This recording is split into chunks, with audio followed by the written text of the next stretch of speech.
Hello guys, what's up? So in this quick video I'm going to show you how you can get this Pixie Dust filter on Instagram. So this is the filter. To get this filter on Instagram, visit the creator profile. Pixie Skin is the creator of this filter. You can follow her to unlock all her filter to your Instagram camera tray. She's having some awesome filter. So check in her filter gallery. She's having lots of filters, so check carefully.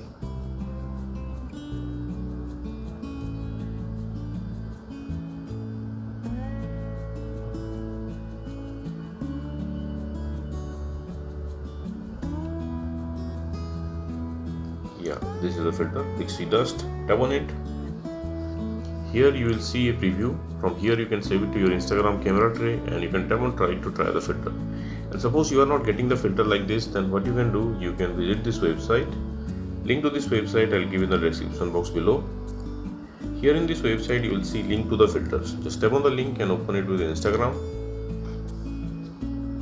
Likewise. And that's it, you got the filter. So that's it guys, likewise you can get this Pixie Dust filter on Instagram. So thanks for watching the video guys, see you in the next video.